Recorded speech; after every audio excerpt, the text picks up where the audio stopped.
지금 이렇게 말씀드린 거를 제가 이제 증명을 해드려야 되겠는데, 우선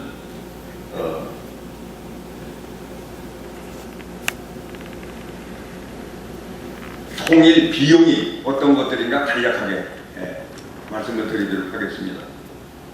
지금 여기 나오는 거는 아마 배부해드린 그 유인물에 있으시리라고 생각을 하는데, 제가 통일 비용이라고 하는 그 보험주 안에 포함시켰던 것들이 크게 세 부류가 됩니다. 하나는 이제 통일 당시에 그 혼란 상황을 극복해 나가는 그 과정에서 들게 되는 비용, 그건 당연히 있을 수밖에 없겠고요. 그리고 우리가 통일을 했다라고 한다면은 모든 분야, 정치, 경제, 사회, 문화, 교통, 모든 분야를 망라해서 하나의 체계, 하나의 제도로 돼야 통일국가가 제대로 운영이 될 거기 때문에 그걸 하나로 만드는데 들어가는 비용이 통일비용에 포함이 되는 거죠. 근데 여기까지만 하면 될 것 같더라도, 그런데 지금과 같이 남과 북의 소득 격차가 그렇게 심한 상태에서는 그냥 섞어 놓는다고만 통일이 됐다고 볼 수가 없는 거죠. 그래서 북측에 사는 우리 동포들, 그래서 소득 수준이 어느 정도 높이 되도록 하는데, 남측에 사는 국민들이 협조를 해줘야 됩니다. 근데 협조를 해준다고 해서 손해보는 건 아니에요. 이제 말씀을 드리겠지만, 거기서 서로 이득을 보는 윈윈 게임으로 이제 들어가게 되는 겁니다. 근데 그 윈윈 게임에서 서로 너무 큰 이득을 보게 되기 때문에 상상을 초월하는 그런 결과를 이제 우리가 확인을 하게 될 겁니다. 그러면은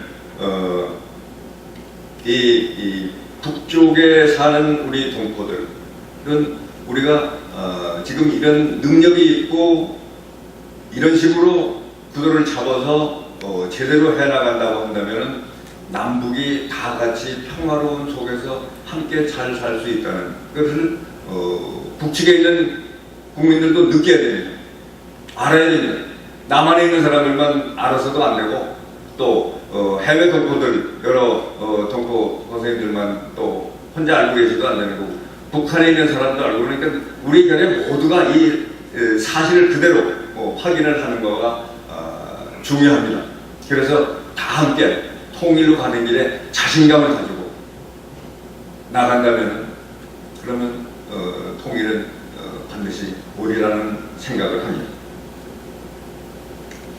그러면 통일 비용을 구체적으로 보게 되면, 지금 여기 이제 표에서 보시는 것처럼 요건 이제 지지난달까지 나온 그 통계 자료를 가지고 다시 통일 비용을 추산을 한 건데, 제가 이제 1992년서부터 이때까지 이제 늘 이 통일 비용을 이제 추산하고 그렇게 해오고 있는데, 큰 흐름에서는 변하는 게 없지만, 그래도 최신 데이터가 나오면은 또 혹시 어떤 차이가 있겠는가 하는 뜻에서 이제 다시 또 추산을 한 겁니다.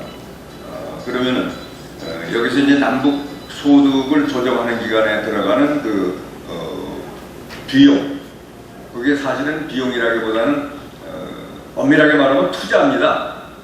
우리 국토 안에 우리 국민들이 생산하는 데 필요한 그런 투자를 하는 건데, 그게 대략 이제 여기 나오는 것처럼 이제 6.4% 그러니까 전체 소득의 이런 정도로 이제 나오게 되는데, 여기에다가 이제 아까 말씀드린 그 위기 관리 비용, 또 제도 통일하는 데 들어가는 비용, 이런 것들이 전부 합해서 대략 한 총 소득의 한 7% 정도 내외가 필요하다, 이렇게 보는 겁니다.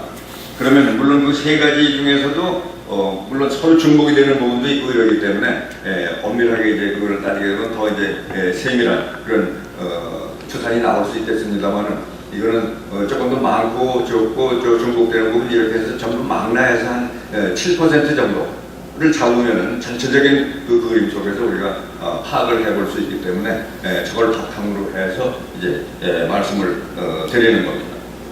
그러면은 이와 같은 비용을 들여서 그래서 통일을 하게 되면은 그러면은 그 과정에서 우리가 얻게 되는 그 이득은 어떻게 되는가 하는 걸 우리가 또 정리를 해봐야 됩니다. 그러면은 그게 이제 종류가 너무 많기 때문에 우리가 얻는 이득이 다양하게 이렇게 나오기 때문에 간단하게 정리는 되기가 어렵습니다. 그렇지만은 요거를 시기별로 해서 제가 정리를 해본 거가 통일이 되는 그 시점,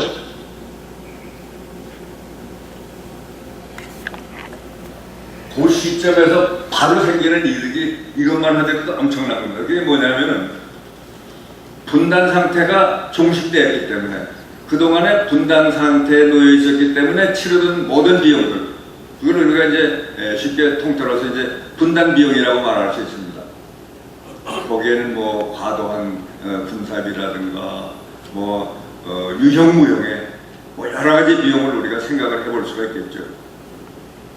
그런 것들이 순식간에 이제 다 사라지게 되는 거니까 바로 그만큼의 이득이 생기는 겁니다. 그러니까 우리가 분단 비용은 비용 같은데 그건 이제 남북이 나눠져 있을 때 비용의 개념으로 들어가는 겁니다. 그런데 통일이 되는 그 시점에서는 그 비용이 더 들지 않기 때문에 그만큼의 이득이 생기는 거예요. 그러니까 분단 비용이라는 거는 그 뜻이 양면성을 가지고 있는 거죠. 통일되기 전에는 비용, 통일되는 그 시점에서는 바로 이득으로 전환되는, 우리가 더 이상 부담 안 해도 되는 이만큼의 이득이 있는 건데 그 이득 하나만 보더라도 통일 비용보다는 훨씬 큽니다. 그러니까 비용하고 부담하고를 비교해서 본다고 한다면 바로 그거 하나만 보더라도 비용보다는 이득이 훨씬 크다. 그런 의미에서 경제적으로만 본다고 하더라도 통일은 안 하는 것보다 하는 게 훨씬 좋다 하는 결론을 얻을 수가 있습니다. 그런데 이제 그 다음 부분 넘어가시면 이제 더 확실한 걸 아시게 되는 거죠. 그 다음 부분은 뭐냐면은 통일 직후에 남북 소득 조정을 하는 기간, 남북 지역 간 소득 조정을 하는 그 기간을 통해서 우리가 얻는 게 너무 큽니다. 그러니까 그 기간을 통해서 북측 주민들이 식생활도 해결하지 못하는 데서 정말 사람이 사는 새 세상으로 나가는 것은 뭐 말할 것도 없고, 남한에 사는 주민들 입장에서도 매년 11%라고 하는 엄청난 경제 성장을 지속적으로 이룰 수가 있는 겁니다. 이거는 박정희 대통령 시대에 아주 큰 경제 성장을 이룬 것보다도 더 큰 규모의 경제 성장이 오는 게 되는 겁니다. 그렇다고 한다면은 우리 민족사를 놓고 볼 때 박정희 대통령이 우리가 보릿고개가 있던 그런 시절로부터 우리가 적어도 식생활을 해결하면서 사람이 살 수 있는 이런 데로 올려놓은 것처럼 지금 그걸 바탕으로 해서 우리가 이 구도로 나간다고 한다면은 그 10년 동안에 우리는 어느 나라에도 부럽지 않은 규모는 이제 뭐 남북한 합해서 이제 인구가 한 7,500만에서 앞으로 가면서 이제 재배동포들까지 하면 한 8천만 정도 된다라고 할 때 인구는 그렇게 크지 않지만은 요거는 정말 단단한 아주 강한 나라가 되는 거예요. 그동안에 역사적으로 볼 때 수천 년을 내려오면서 강한 나라들한테 우리가 많이 당하고 살아왔죠. 근데 우리가 이 기간을 제대로 슬기롭게만 남긴다면은 그러면 우리는 완전히 다른 입장이 되는 거고 다른 세상으로 가게 되는 거죠. 그리고 10년 동안이 지나고 난다면 그럼 모든 이득이 다 끝나는 거냐 하면 그게 아니고 그 다음에도 그 흐름 속에서 우리 경제는 계속 발전해 가는 겁니다. 그러니까 그 과정에서 북측의 경제 성장을 위해서 자본재가 많이 필요하다 한다면 계속 그 경제는 북측도 발전하고 남측도 발전하면서 그만큼의 또 실물 자본이 지속적으로 필요하다고 할 때 그걸 우리가 함께 협력 생산을 해 나간다고 한다면 그 다음 경제도 계속 좋은 길로 들어가게 되는 거죠. 이제 그 다음에는 더군다나 경제 규모가 남북 합해서 이제 덩어리가 커지기 때문에 여러 선생님이 잘 아시는 것처럼 규모의 경제라고 하는 이득도 볼 수 있는 거죠. 그러니까 생산하는 수량이 많아지게 되면은 그러면 생산하는 단가가 내려가게 되는 거죠. 그러니까 더 적은 비용을 들여서 생산하게 되고 그러면 국제 경쟁력이 그만큼 더 커지는 거고 그럼 수출을 더 하게 되는 거고 그만큼 소득이 더 올라가게 되는 거고 이런 이제 선순환 이제 지속되는 이런 거를 비롯해서 우리는 그 얻는 이득이 아까 말씀드린 것처럼 분단 비용이 없어지는 것만 하더라도 통일 비용보다 큰데 그런데 뭐 10년 소득 조정 기간 동안에서 11%의 경제 성장을 얻는 엄청난 그 부분하고 그 다음에도 지속적으로 되는 그 이득 부분을 생각한다면은 그러면은 통일이라는 게 절대 부담이 아니고 요거는 엄청난 기회다 하는 걸 다 같이 인식을 할 수 있는 겁니다. 그런데 이거는 제가 말씀드리는 것처럼 이렇게 확실한 근거를 가지고 이제 말씀을 드려서 공감을 하실 때 이런 확신이 있으시게 되는 거지. 그렇지 않고 그냥 사람마다서 오면서 가면서 좀 아무래도 힘들잖아 이런 얘기만 계속 하다가는 우리는 통일로 가는 길을 열어갈 수가 없습니다. 지금까지는 이런 거가 확실히 정립이 안 되기 때문에 잘 아시는 것처럼 한국의 여론조사를 보게 되면은 국민들의 대략 한 절반 정도는